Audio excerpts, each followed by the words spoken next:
Sinuspindi na ng Maritime Industry Authority o Marina ang Certificates of Public Convenience ng mga kumpanyang may-ari sa dalawang nagsalpukang barko sa Talisay, Cebu.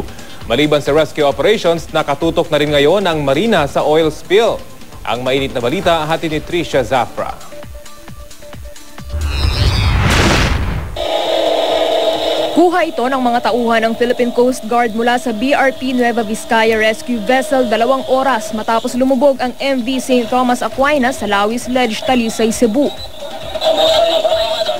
5 tao na naka-life vest at palutang-lutang sa dagat malapit sa lumubog na barko ang kanilang nakuha at nailigtas gabi ng Biyernes. Naging magdamagan ang rescue operation noong Biyernes hanggang umaga nitong Sabado. Sa sama ng panahon, hapon kahapon, itinigil muna ang diving operation pero ipinagpatuloy ang paghahanap sa ibabaw ng karagatan. We shouldn't say there's no more hope for life because you could madaling ma-imagine. Kunwari may nakalangoy siya one way or another sa isang isla at umuwi na lang sa bahay nila because he's okay, he's just bigla. So, mga ganun, there are scenarios like that could happen.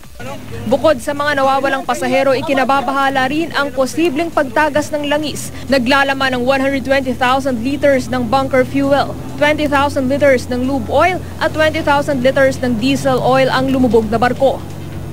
There are signs of oil slick now in the area, but since the weather condition is not that good, we have not laid out the oil spill boom.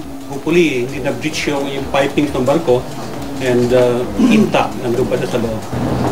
Sinuspindi na ng Maritime Industry Authority o Marina ang operasyon ng mga may-ari ng dalawang barko, ang To-Go Group at Philippine Span Asia Carriers Corporation.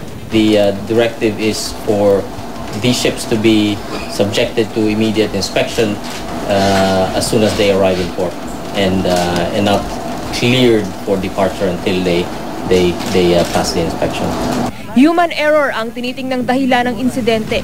Batay daw sa record ng dalawang nagsalpukang barko, pasado ang mga ito sa pinakahuling mga inspeksyon. There's no reason to believe that the incident has anything to do with questions of stability or structural integrity of the ships. Wala raw vessel traffic management system sa lugar na pinangyarihan ng banggaan, pero hindi rin daw masasabi na isa ito sa sanhi ng insidente. The basic forms and tools of navigation are there. A diligent navigator could make it through safely. Of course, who wouldn't like a vessel traffic management system? Malaking tulong yon. But definitely the absence of a VTMS is not the cause of all of this. Iimbestigahan ng Marina kung sinong may pananagutan sa insidente. Isang fact-finding investigation naman ang gagawin ng Board of Marine Inquiry. Trisha Zafra, GMA News.